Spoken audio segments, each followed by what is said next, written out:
వీరు 72 గంటల్లోనే ఫోన్ లోనే అద్భుతమైన జ్యోతిష్య పరిష్కారం చూపిస్తారు. నమ్మండి, నమ్మకపోండి, ఇది నిజం.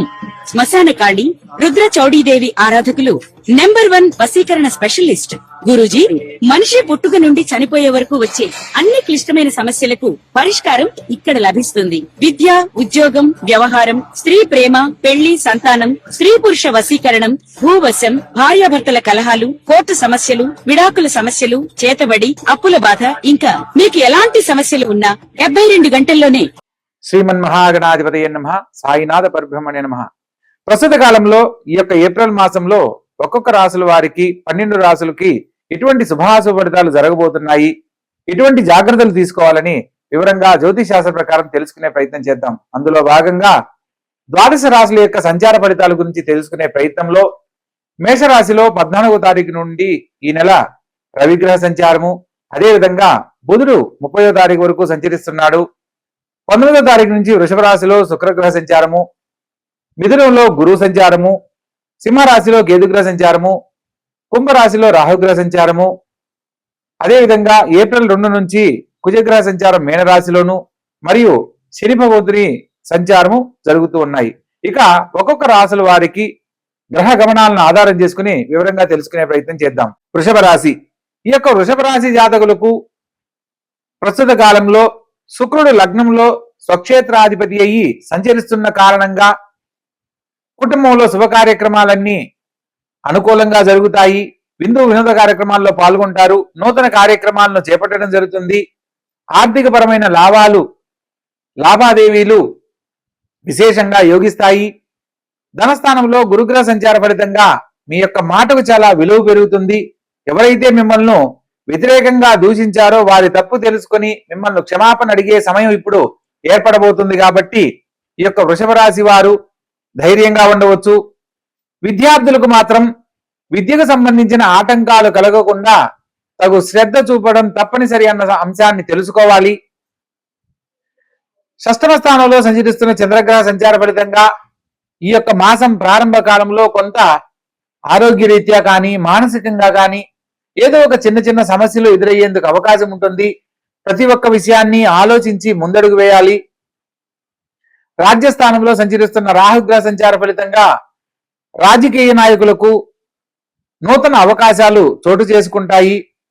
పై అధికారులతో మాట్లాడే సందర్భంలో ఆచితూచి వ్యవహరించే విధానంలో మీ యొక్క విలువ నైపుణ్యం పెరిగి ఉన్నతమైన పదవీ యోగ్యతను చేపట్టడానికి చక్కని అవకాశాలు లాభిస్తాయి.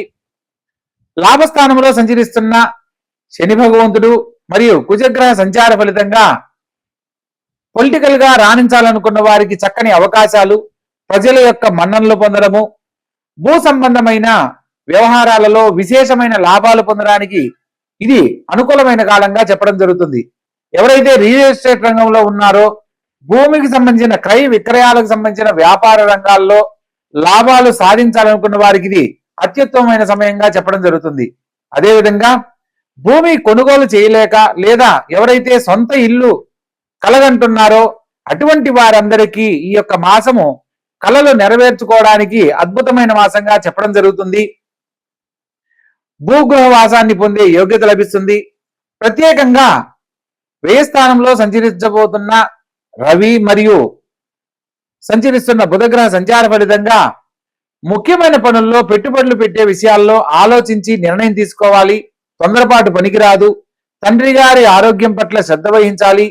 ప్రత్యేకంగా మీ యొక్క పేరు ప్రతిష్టలకు భంగం కలిగేలా అవకాశాలు ఎదురవుతాయి. కాబట్టి వీలైనంత వరకు మాట్లాడే సందర్భంలో ఆచితూచి వ్యవహరించడం తప్పనిసరి. ప్రత్యేకంగా ఈ రాశి వారికి రాహుకేతుల మధ్య గ్రహ సంచారం జరుగుతున్న కారణంగా కాలభైరవ స్వామిని మంగళవారం నాడు ఆరాధించాలి.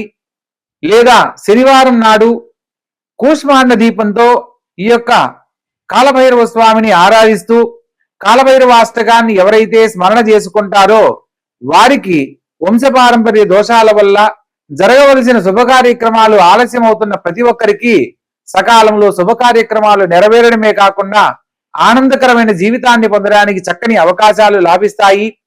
వంశపారంపర్య దోషాల వల్ల జీవితంలో సాధించాలనుకున్న ప్రతి పనిని ఆలస్యంగా పొందడం జరుగుతుంది. కాబట్టి ప్రత్యేకంగా అవకాశాన్ని బట్టి నవగ్రహాలలో రాహుగ్రహానికి కేతుగ్రహానికి సంబంధించిన దానాన్ని సమర్పించడము, లేదా ప్రతిరోజు కాలభైరవాష్టకాన్ని స్మరణ చేయడము, లేదా ఓం రం రాహువే నమః అనే మంత్రాన్ని 18 సార్లు, ఓం కేం కేతవే నమః అనే మంత్రాన్ని 7 సార్లు ప్రతినిత్యము కనుక పఠిస్తూ ఉన్నట్లయితే మీ యొక్క జీవితానికి సంబంధించి ఎదుర్కొనబోతున్న అనేక రకాల సమస్యలు తొలగిపోయి ఆనందకరమైన జీవితంలో స్థిరపడతారు.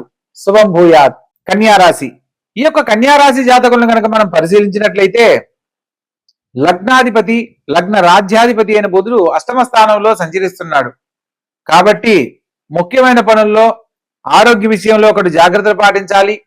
బంధువులకు మీ యొక్క వ్యక్తిగత విషయాలను చర్చనీయాంశం కాకుండా జాగ్రత్త పడడం తప్పనిసరి అన్న సత్యాన్ని తెలుసుకోవాలి. మీ యొక్క మాటకు చాలా విలువ ఉంటుంది. ప్రతి పనిని ఆలోచించి నిర్ణయం తీసుకుంటారు. మీరు చేసే ప్రతి పనిలో కూడా మంచి గుర్తింపు లభించేలా అవకాశాలు ఉన్నప్పటికీ మీరు ఎవరినైతే మనస్ఫూర్తిగా నమ్ముతారో వారి వైపు నుంచి కొంత వ్యతిరేకతను ఎదుర్కోవడానికి కూడా అవకాశం ఉంటుంది. ప్రత్యేకంగా సప్తమ స్థానంలో శని భగవంతుడు కుజగ్రహ సంచారం జరుగుతున్న కారణంగా వివాహ జీవితంలో సమస్యలు రాకుండా జాగ్రత్త పడాలి. కొన్ని సందర్భాలలో ఎప్పటి నుంచో పరిష్కారం కాని సమస్యలు, కోర్టు సమస్యలు తిరిగి మిమ్మల్ని ఇబ్బంది పెట్టే పరిస్థితులకు కారణం కావచ్చు. వీలైనంత వరకు సంయమనాన్ని పాటించండి. ముఖ్యమైన విషయాల్లో మాత్రమే మీరు మాట్లాడే ప్రయత్నం చేయండి. అష్టమ స్థానంలో రవిబుధుల సంచార ఫలితంగా తండ్రి గారి ఆరోగ్యం పట్ల శ్రద్ధ వహించండి. బంధువులకు మీ యొక్క వ్యక్తిగత విషయాలను తెలియనీయకండి. ప్రత్యేకంగా ఆర్థికంగా మాత్రం విశేషమైన శుభఫలితాలు పొందుతారు. అనుకోని ధనలాభం మిమ్మల్ని ఆనందపడేలా చేస్తుంది. చతుర్థ సప్తమాధిపతి అయిన గురువు రాజ్యస్థానంలో ఉద్యోగం కోసం ప్రయత్నం చేస్తున్న వారికి ఉద్యోగ లాభము, ఉద్యోగం ఉన్నవారికి మంచి ఉద్యోగంలో ఉన్నవారికి ఉన్నతమైన జీవితాన్ని పొందడానికి, చక్కని అవకాశాలు పొందడానికి ఇది మంచి సమయంగా చెప్పడం జరుగుతుంది. క్షేత్ర సందర్శనం చేసే అవకాశం తప్పకుండా కలుగుతుంది. పుణ్యనదీ స్నాన ఫలితము, దైవ కార్యాచరణకు ఇది అత్యుత్తమమైన కాలము. ప్రత్యేకంగా ప్రతి పనిలో కూడా కొంత మానసిక చింతన అనేది మిమ్మల్ని వెంటాడుతూ ఉంటుంది. ప్రతి పనిని ఏ పనిని చేపట్టినా అవుతుందా కాదా, చేద్దామా వద్దా, చేయగలమా లేదా, అసలు నాకే ఎందుకు ఇలా జరుగుతుంది అనే ఒక సందేహ ధోరణిలో ఉంటారు. మీ యొక్క ఆలోచనను ఎప్పుడైతే పాజిటివ్ గా ఆలోచిస్తారో మీరు చేపట్టిన ప్రతి పనిలో కూడా శుభ ఫలితాలు పొందడానికి అవకాశం ఉంటుంది. కాబట్టి ఈ యొక్క కన్యా రాశి వారు ప్రత్యేకంగా అష్టమ స్థానంలో సంచరిస్తున్న రవి బుధుల సంచార ఫలితంగా సూర్యగ్రహానికి సంబంధించి ఆదిత్య హృదయ పారాయణ, ప్రతిరోజు సూర్య నమస్కారాదులు ఆచరించడము, బుధగ్రహానికి ప్రతి దేవతగా విష్ణు సహస్రనామ పారాయణ గాని, లేదా బుధవారం నాడు గణపతిని గరికతో పూజించిన అనేక రకాల శుభ ఫలితాలు పొందుతారు. సంపూర్ణమైన ఆరోగ్యాన్ని పొందడానికి చక్కని అవకాశం లభిస్తుంది. ఎప్పటి నుంచో పరిష్కారం కాని సమస్యలు పరిష్కరించబడతాయి. వ్యయ స్థానంలో సంచరిస్తున్న కేతువు కారణంగా మీరు ఎదుర్కొంటున్న సమస్యలకు అసలు నాకు ఈ జీవితం అవసరమా అనుకునే పరిస్థితులు ఏర్పడతాయి. అటువంటి సందర్భంలో మీరు పాజిటివ్ గా ఆలోచించి మంచి జీవితాన్ని పొందడానికి గనక చేసే ప్రయత్నాలలో ప్రతి పనిలో విజయాన్ని పొందడానికి చక్కని అవకాశాలు ఉంటాయి. ఎరుపు వర్ణంలో ఉన్న గణపతిని పూజిస్తూ ఓం గం గణపతియే నమః అనే మంత్రాన్ని ప్రతినిత్యము గనక పఠిస్తూ ఉన్నట్లయితే మీరు ఎదుర్కొనబోతున్న అనేక రకాల సమస్యల నుంచి బయటపడతారు. కాబట్టి చక్కగా ఆచరించండి. ఆనందకరమైన జీవితంలో వర్ధిల్లండి. శుభస్య శీఘ్రం.